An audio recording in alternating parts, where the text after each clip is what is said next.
মূর্খ লোকের জন্মই বৃথা, মূর্খ লোক পশুর সমান। এটা কিন্তু আমার কথা না, মাইন্ড করবে না প্লিজ। এই কথা কার কথা? কোরআনের কথা। কারণ কোরআন বলছে যে কিছু মানুষ আছে যারা দেখেও দেখে না, আর শুনেও শোনে না, আর বুঝেও বোঝে না, তারা চতুষ্পদ জন্তু নেয়। এ কথা বলছে না, বলছে যে তারা চতুষ্পদ জন্তুর চাইতে নিকৃষ্ট। কার কথা? কোরআনের কথা। তার মানে কি, যারা নির্বোধ, যারা বিবেকহীন, যারা অজ্ঞানী, যারা illiterate person, illiterate, not literate but illiterate, অর্থাৎ মূর্খ, তাদের জন্ম বৃথা। আমি তাদের জন্য আলোচনা করি, আশা রাখি ভালো লাগবে। এই যে আমাদের পৃথিবী, এটা আমাদের পৃথিবী, আমরা বিশ্ব ব্রহ্মাণ্ডের কথা বাদে দিলাম, ওটা তো অনেক ঊর্ধ্বের ব্যাপার। এই যে পৃথিবী, এবার কীভাবে পরিচালিত হয়, কীভাবে প্রাণের সৃষ্টি হয়, আর কীভাবে জীবের খাদ্য তৈরি হয়, সে ব্যাপার নিয়ে আলোচনা করব। বেশ জটিল হবে, আমার সাথে থাকবে। সূর্য যখন তাপ দেয়, তখন এই যে পৃথিবী,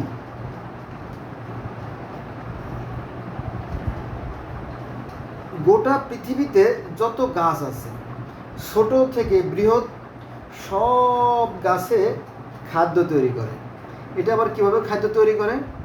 এটা খাদ্য তৈরি করে আপনার সালোক সংশ্লেষণ প্রক্রিয়ায়, অর্থাৎ এটাকে বলে খাদ্য উৎপাদন প্রক্রিয়া।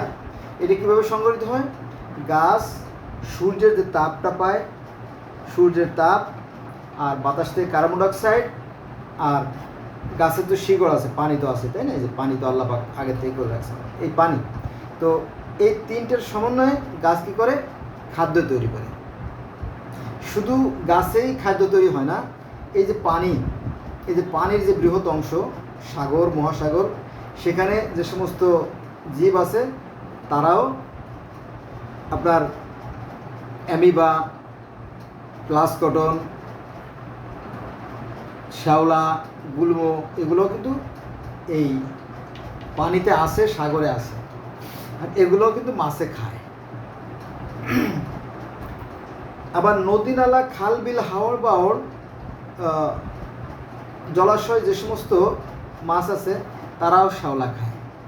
দেখবেন যে ক্ষেতের যে শ্যাওলা, ধান বা অন্যান্য পাটের শ্যাওলা জমে, এই শ্যাওলাগুলো মাছে খায়। ছোটো ছোটো মাছ তো খায়, বড় মাছেরাও খায়। তার মানে কি, এই সূর্যের তাপের কারণে যে শ্যাওলা, গুল্ম, লতা, গাছ জন্মে, সেগুলো খাইয়ে পৃথিবীতে যত প্রাণীকুল আছে, অল কাইন্ডস অফ অ্যানিম্যাল, হ্যাঁ, are grow from many tree, little or big. তাহলে এই যে সূর্যের তাপের কারণে যে শ্যাওলাগুলো তৈরি হয়, সেগুলো মাছেও খায়। আবার পৃথিবীতে ক্ষুদ্র থেকে বৃহৎ যে সমস্ত প্রাণী আছে, সেটা হতে পারে আপনার ছোটো ছোটো পিঁপড়া, হতে পারে সেটা মৌমাছি, অথবা ফড়িং, অথবা আপনার প্রজাপতি, অথবা টুনটুনি পাখি, অথবা অন্য কোনো পাখি, অথবা বৃহৎ কোনো কিছু।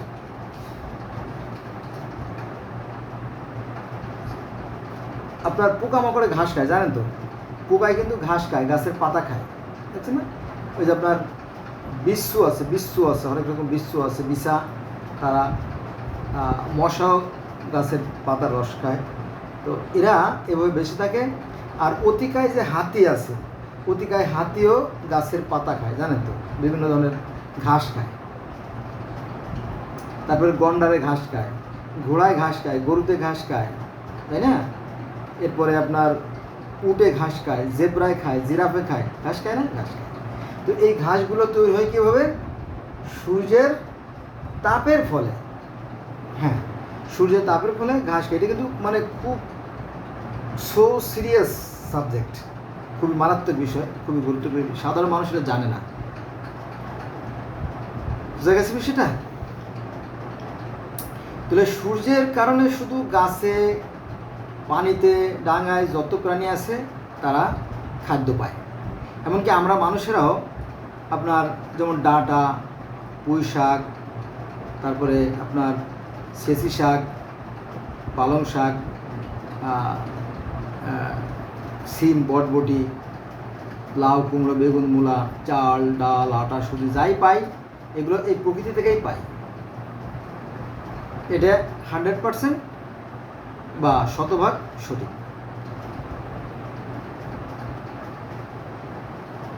এটা গেল খাদ্যের বিষয়টা। আর এই যে আমাদের প্রাণ সৃষ্টি হয়, এই প্রাণও সৃষ্টি হয় বাতাস থেকে। এই বাতাসের মধ্যে আছে অক্সিজেন, যেটা আমাদের বাঁচতে সাহায্য করে। শুধু আমরা না, পৃথিবীতে যত প্রাণীকুল আছে, এই যত মাছ আছে তাদের শ্বাস প্রশ্বাসের জন্য এই বাতাসের প্রয়োজন। দেখবেন যে প্রতিটা মাছের পেটের ভিতরে একটা বায়ু থলি থাকে, জানেন তো?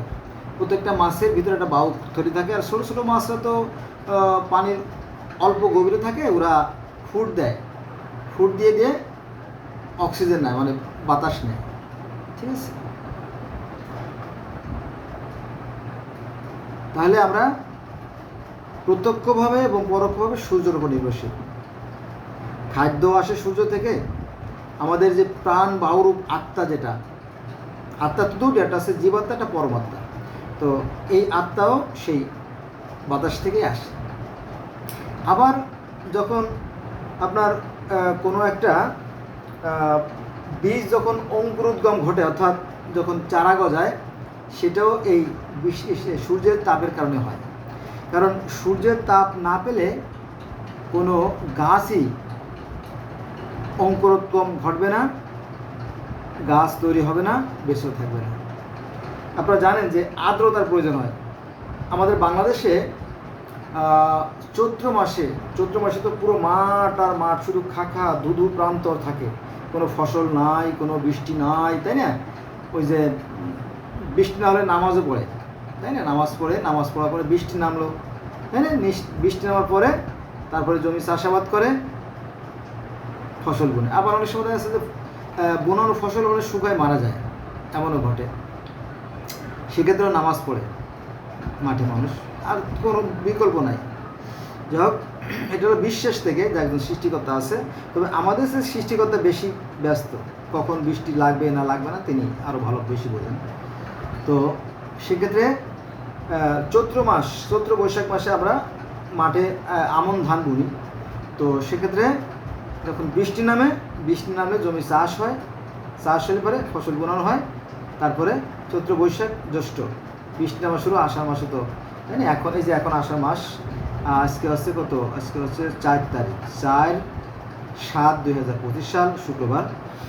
তো এখন পানি আর পানি, তাই না? নদী নালা, খাল বিল, হাওড় বাওড়, শুধু পানি আর পানি।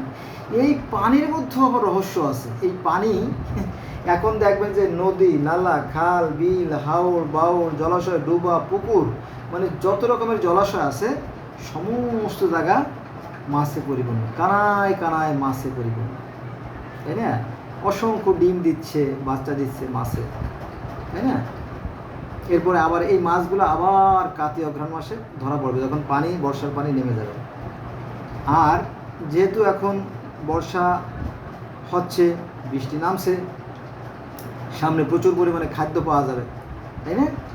তো এই সময় দেখবেন যে বকেরা ডিম দেয়, কাক, যত শালিক, দোয়েল, ময়না, টিয়া, যত রকমের পাখি আছে তারা সবাই কি ডিম দেয়, বাচ্চা দেয়। কারণ সামনে প্রচুর পরিমাণে খাদ্য পাওয়া যাবে।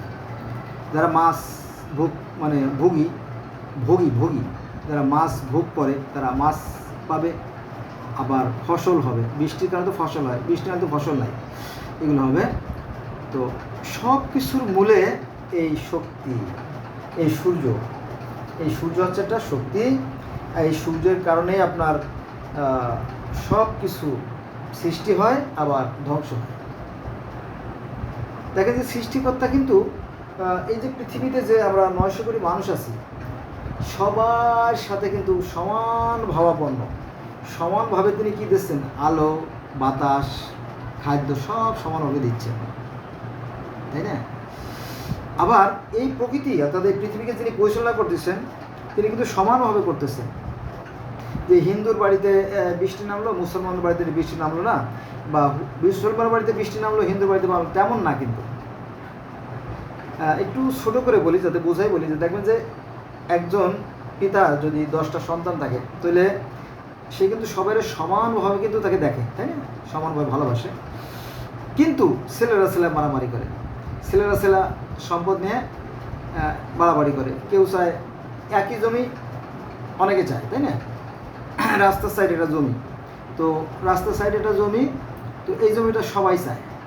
তো বাবা বলতেছে, বাবা রে, এই পাশের জমি তো সবাই তো দেয়া যায় না, একটা জমি কি সবাই দেওয়া যায়? দেওয়া যায়। তো এখানে তোরা এই রাস্তার পাশে যে ভালো জমিটা তোরা 2 ভাই নে, আর অন্য ভাইরা অন্য খাইতে নেই, তবে একটু বেশি নেই, যেহেতু ওইগুলো দাম কম বা বাড়ি বানানোর অনুভূতি, এইভাবে মামা চায়। কিন্তু ছেলেরা কিন্তু সবাই ওই সুবিধা চায়, একবার সুবিধা দিতে চায় না, তাই না। এইভাবে আমরা যারা হীনমন্য, যারা ভীরু, যারা কাপুরুষ, তারা মানুষের সাথে মানুষের বিভেদ সৃষ্টি করে এই ধর্মগুলো সৃষ্টি করে। কিন্তু সৃষ্টিকর্তার বিধানে কিন্তু পরিবর্তন নাই, ভালো করে খেয়াল রাখবেন। সৃষ্টিকর্তা কিন্তু সবার জন্য সমান ভগবান, এই জিনিসটা খেয়াল রাখবেন, ঠিক আছে। তো ধর্ম যে নাই তা না, ধর্ম তো একটা আছে, তাই না। সেটা হচ্ছে সত্য, সুন্দর, কল্যাণ, ন্যায়ের পথে আছে ধর্ম। তবে এই ধার্মিক লোক খুব কম পাবেন, বেশিরভাগই ধোঁকাবাজ। এই যে ধর্মের পোশাক পরে যারা চলে না, এরা বেশিরভাগই ধান্দাবাজ, ধোঁকাবাজ। তো আজকে এখন ধরে সব ভালো থাকবেন, আল্লাহ হাফেজ।